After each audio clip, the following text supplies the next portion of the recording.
Good afternoon, ladies and gentlemen, dear friends. I'm very glad to welcome you on the 20th Economic Forum in St. Petersburg, and I'd like to begin by looking at that audience by remembering that the first mayor of this city, Anatoly Sobchak, was one of the founding fathers of this forum. And since then,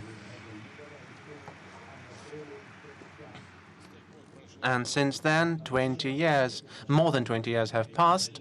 The forum began as sort of a regional forum, although then we organized it with the help of the city administration, city authorities. But now the forum has turned into an important platform where we can meet, discuss the problems and exchange opinions. First of all, I'd like to thank the heads of the international organizations and leaders of the states, as well as authoritative politicians and business leaders who responded to our invitation and came here. The St. Petersburg Forum is a traditional platform of discussion of strategic issues and problems. The conversation of this kind is very important today when the world is undergoing serious transformation and deep changes are rooted in all the areas of life. I'd like to use this rostrum to share my ideas on Russia in the changing world. I'd like to begin with the systemic problems which global economy is facing, and almost all the countries. After the crisis of 2008 and 2009, we have managed partially to level up our financial balances and limit, although not overcome, the debt growth and make money flows more transparent and manageable. However, structural problems accumulated in the global economy still remain. To relaunch the growth is not yet an achievement. By the way, the economic uncertainty and the depletion of the former sources of growth are the root causes of the current geopolitical tensions, and there is a risk that the tensions can be going up and even provoked artificially. So it is in our common interest to find a constructive way out of this situation. The leading countries of the world are looking for the sources of growth in capitalizing the huge technological potential which exists already and continues to be formed or developed. Most of all, they are looking for that in the digital and industrial technologies, robot construction, energy, biotechnologies and medicine, and in other areas. The discoveries in these areas can lead us to a real technological revolution, to an outburst of labor efficiency. It is already happening, and it will inevitably happen. I'm speaking about the restructurization of the whole areas and industries. Many industries and assets will be devalued, and the demand on jobs, professions, and competencies will change, and the competition will be aggravated on the traditional and the developing markets or emerging markets. We are witnessing today the attempts to monopolize the benefits from the technologies of the new generation. And this, I believe, leads to creation of closed regulatory areas with barriers of the technology flows into the other regions of the world, with strict control over the cooperation chains in order to gain the maximum technological advantage. We have been in discussions with my colleagues, and some of them say that it is possible, but I think that this forecast is not possible. Technologies may be sustained for some time, but they cannot be limited into a closed space, even if it is a huge geographical area. The attempts I've been speaking about could lead to the fact that the fundamental sciences, which are now open for exchange of knowledge and information and for joint projects, could be closed up with dividing barriers growing. Still, the scale of technological and economic tasks, as well as the objective situation today, are of such scale that we see that we can only develop efficiently together with cooperation ties. We believe that cooperation of this kind can be effectively built within flexible and open integration structures which promote competition in scientific research and multiplicity of technological solutions, and also allow the member states to fully implement their potential and their competencies. In 2011, together with Belarus and Kazakhstan, and based on the close network of cooperation links which we inherited from the Soviet Union, we formed the single customs space. Then we created the Eurasian Economic Union. The founders of this project are present here on the rostrum. That is the President of Kazakhstan, Mr. Nazarbayev.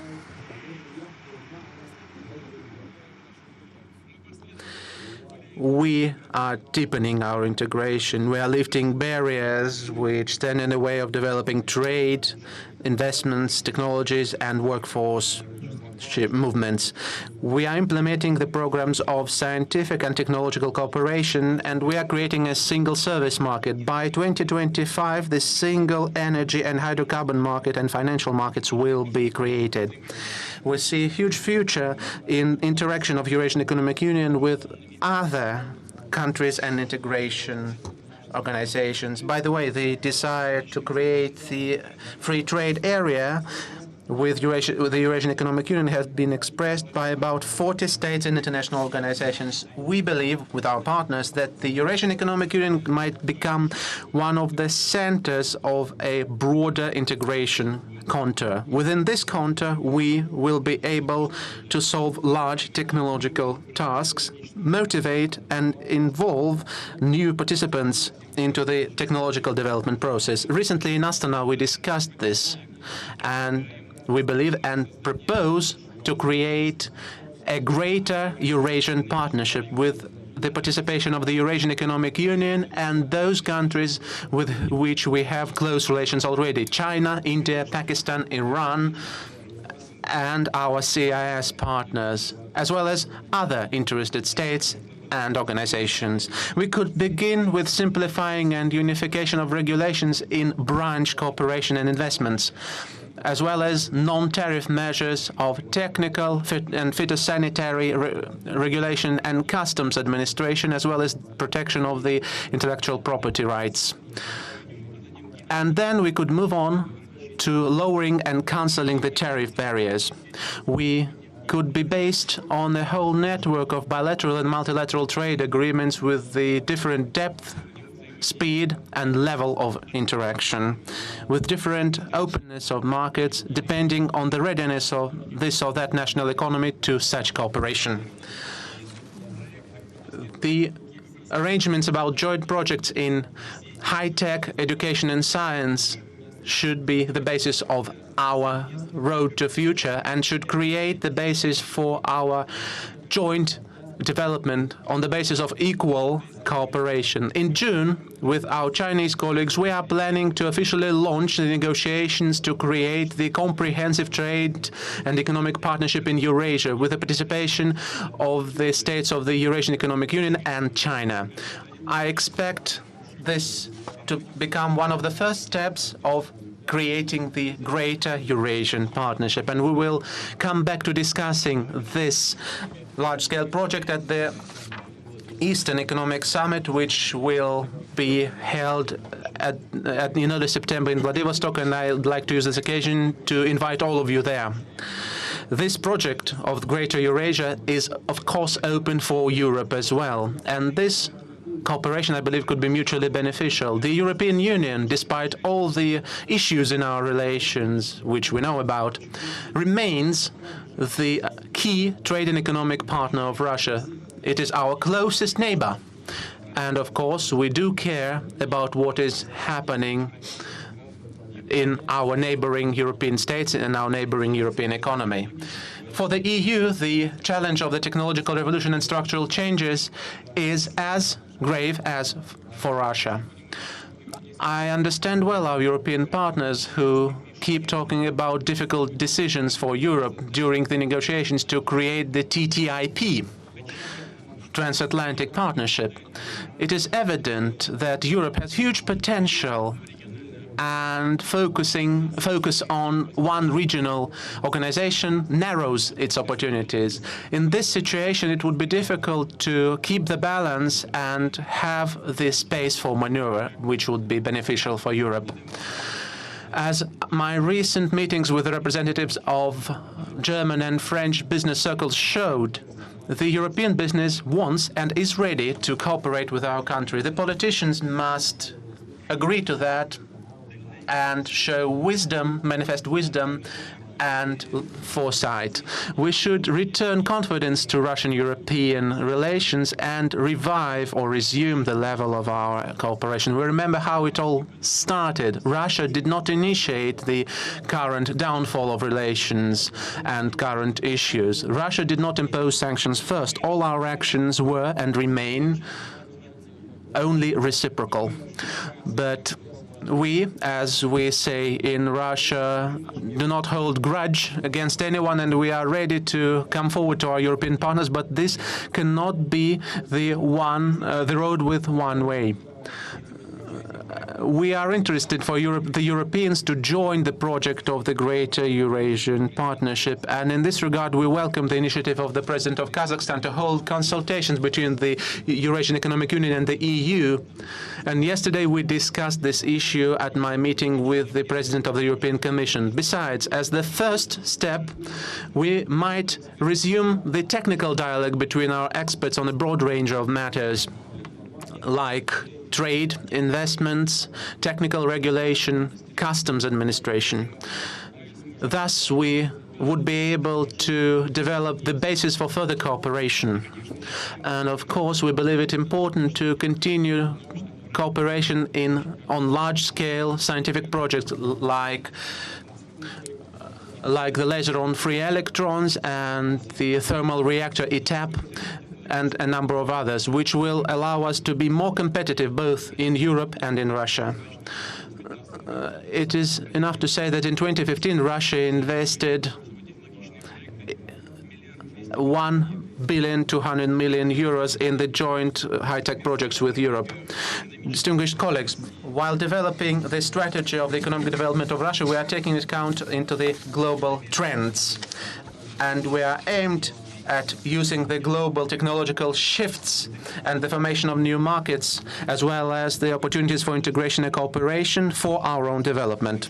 Russia was able to solve the most topical problems in its economy, and in near future we expect to have the resumption of our growth. We have maintained the reserves, we have limited the outflow of capital,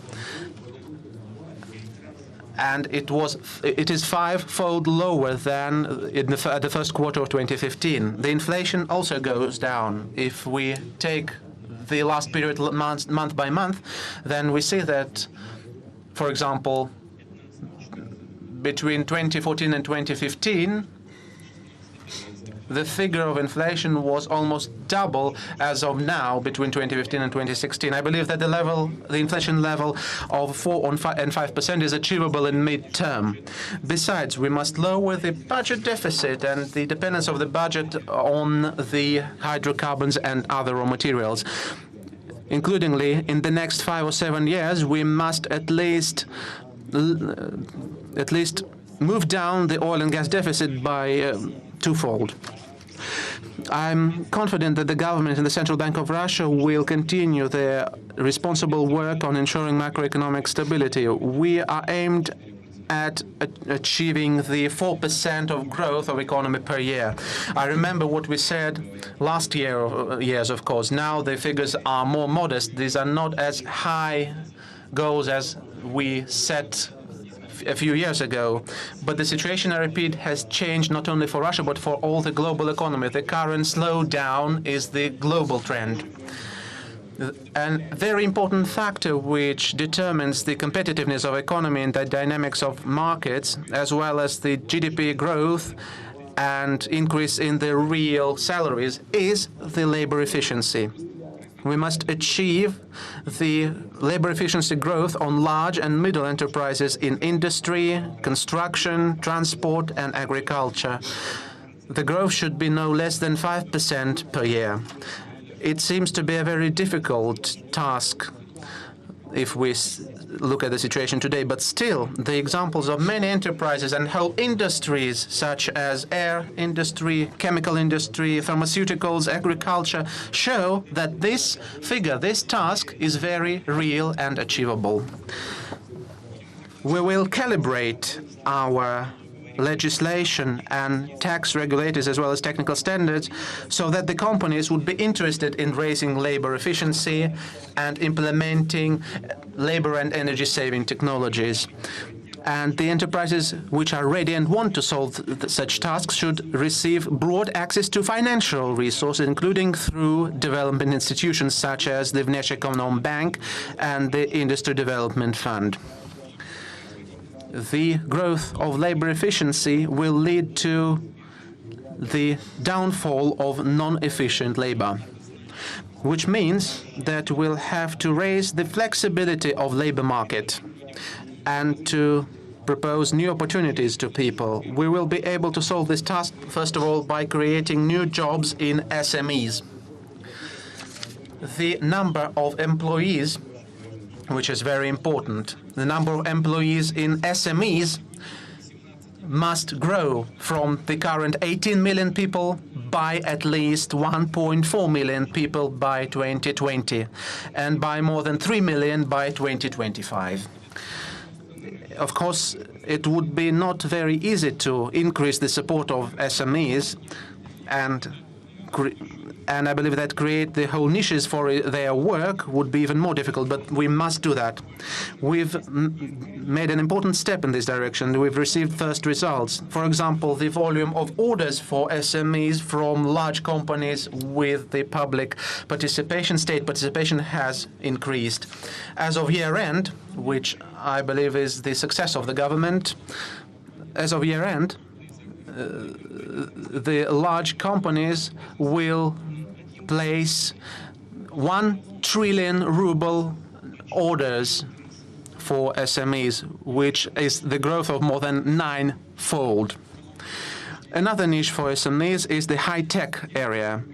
We must create the conditions for those small companies which are implementing startups and enter the market with breakthrough products. And of course, a very good niche is service and household services. In order to create a comfortable and favorable life conditions for people in cities, towns, and villages. This June, the Cooperation on the Development of Small and Middle Business launches the free e-service, which is called Business Navigator, which will have the information on in what region there are promising platforms to open one's own business, which products and services are in demand, and which financial and property support an entrepreneur can get.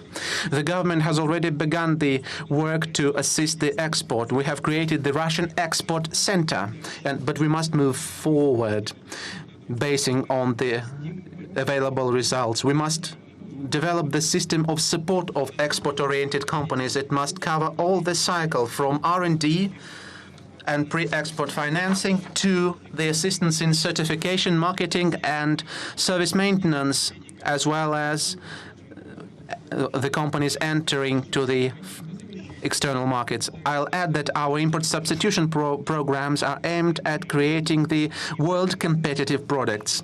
And in this regard, I'd like to highlight the import substitution is an important stage for increasing the non-resource export and to building our companies into the global manufacturing and technological alliances, and not just on the second parts on the background, but as the strong and efficient partners. Ladies and gentlemen, we'll continue further liberalization and improvement of the business climate. I know that it has been talked a lot about at the forum yesterday and today, and we are going to solve the systematic problems We are speaking about raising transparency, leveling up the relations of state and business. The relations must be built on the understanding of the mutual responsibility and the full compliance with law, on the respect of the interests of state and society and the unconditioned value of the private property.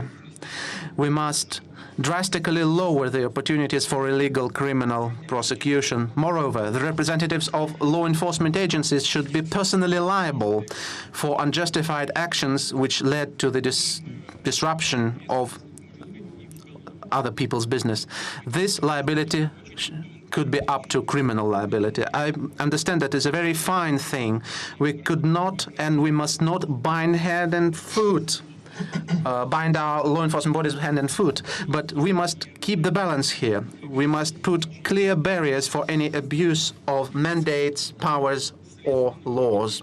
The leaders of Prosecutor's Office, Investigations Committee, Ministry of Interior, and the FSB must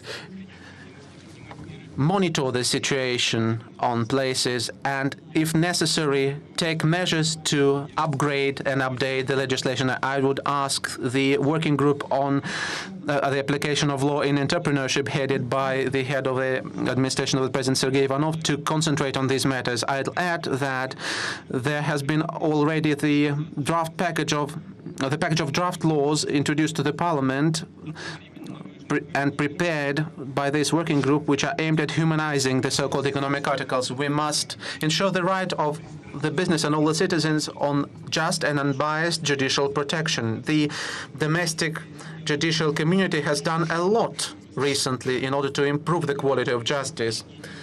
The positive role in the application of law was played by the Union of Supreme and the Arbitration Courts. I believe that we must move forward in raising the responsibility of the judges and ensuring the better transparency of court proceedings. An important role in creating favorable conditions for business lays within the regions. This morning, I don't know whether it was I know that it was discussed on the platforms of this forum.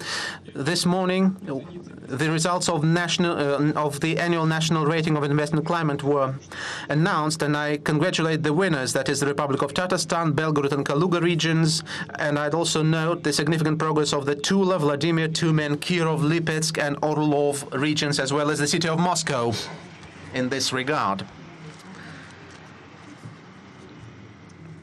But I'd like to draw your attention to one thing.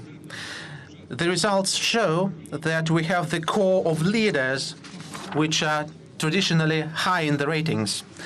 And there is a question, where are the rest? So I would ask the government, together with the business communities, to think about additional mechanisms of promoting the best regional management teams. And on the contrary, we'll make some staff or HR decisions towards those heads of regions who do not understand that business support is an important resource of developing the regions and all the country. I'd like to be heard by my colleagues in the regions. First of all, the heads of those regions. We will seriously analyze the situation in every region of Russia, and this autumn we will have the serious conversation on this topic. Ladies and gentlemen, I've mentioned the participation of Russia in the international scientific cooperation, in particular with the countries of Europe. I must add to that our serious fundamental basis in physics, mathematics, and chemistry. Recently, we honored the scientists, the winners of the state prize, who made the real breakthrough in biology, genetics, and medicine. I'll add that these were the Russian microbiologists who developed the most efficient vaccine against the Ebola fever. The domestic companies are now preparing the whole line of unmanned transport vehicles to enter the market. They are working on the systems of distribution and accumulation of energy, on digital sea navigation systems. We have almost formed the system of governing or managing the technological development. First, The recently created Agency on Technological Development will assist the introduction of the existing advanced developments, advanced technologies into the real manufacturing and assist the founding of the joint ventures with the foreign partners. Second, since 2019, we will have another mechanism for large enterprises. It will be legally binding to use the best available technologies which correspond with the strictest environmental standards. I believe it would be a serious incentive to modernize the industry. Such norms are already introduced in most of our neighboring states. We have moved forward those time limits, taking into account the difficult situation in the real economy, but we can't move those time frames into future for eternity. Our business colleagues and industry colleagues know about that, and they should be ready to this. And the third, within the National Technological Initiative, we are already working on the projects of tomorrow, on the technologies that will create completely new markets in 10 or 20 years. And I'd like to ask the government to be quicker about lifting administrative, legal and other barriers which stand in the way of the development of the markets of the future. It is very important to reinforce the technological development with financial resources. That is why the key task of the renewed Vnesekonom Bank would become the support of long-term, commercially attractive projects in this high-tech area. And we do understand that technologies are created and used by people. The talent of a researcher, the expertise of engineers and workers are a most important condition of competitiveness of economy in the country as a whole. That is why I believe the education is the most important thing which we should concentrate on in the forthcoming years. Currently,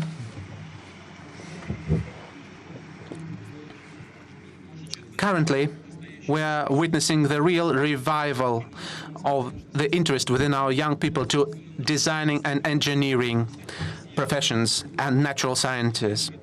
By the way, Russia is already the leading country in the world in number of students who study the design and engineering professions. It is very important that at the same time the quality of staff training is improving and the links of universities and colleges with the real economy are reinforced, both with state and private sectors, which means higher demand for experts. We will continue to upgrade the material base of educational institutions. We will continue to implement the teacher training programs. And of course, together with the employers, we will modernize the very content of higher and vocational education, basing on the modern, renewed, updated professional standards. We will also actively use the experience received in our mutual work with the World Skills International Movement. Beginning with secondary and supplementary education, we will create the conditions for children in all the regions of the country to be able to implement technical and scientific projects, and that the children would get used to team and creative work since childhood. These are the skills which any expert in any sphere needs today. Ladies and gentlemen, it is understandable that the new model of growth needs new approaches to managing the development, and here we are basing on the project principle. In the near future, we'll create the Presidential Council on Strategic Development and Priority Projects, and your humble servant will head this council, whereas the panel of the council would be headed by the chairman of the government of the Russian Federation, Dmitry Medvedev. The council will deal with the key projects aimed at structural changes in economy and social area and at increasing the growth rates, including the projects mentioned by me today, raising the labor efficiency, business climate, and assistance to small and middle business, as well as export support and a number of other projects. These projects go through, that is, they touch upon different areas of economy and social area, and they are far beyond the competence of just one agency and need active participation of regions and municipal authorities. At the same time, in state social programs such as healthcare, education and housing, there will be the project part singled out with the clear description of the results that we are planning to achieve by 2020 and 2025, and with a clear description of by what measures these results will be achieved. By the middle of the next decade, distinguished friends, the world will change completely. And to ignore such processes, turn the blind eye to them, means to go on the margins of development. And in order to be leaders in this process, we must form the changes ourselves. St. Petersburg is now hosting the guests of the International Economic Forum for the 20th time already. For these years, Russia has gone through the huge way, and it demonstrated its ability to respond to the current challenges and even be ahead of them by maintaining our uniqueness and spiritual roots, which is very important. We are confident when we look into the future, and we link our future and our success with our openness for the world, with broad cooperation for the interests of development. I'm confident, distinguished colleagues and friends, ladies and gentlemen, that you share this approach. And of course, we highly evaluate it, and we invite you to have our joint work. Thank you for your attention.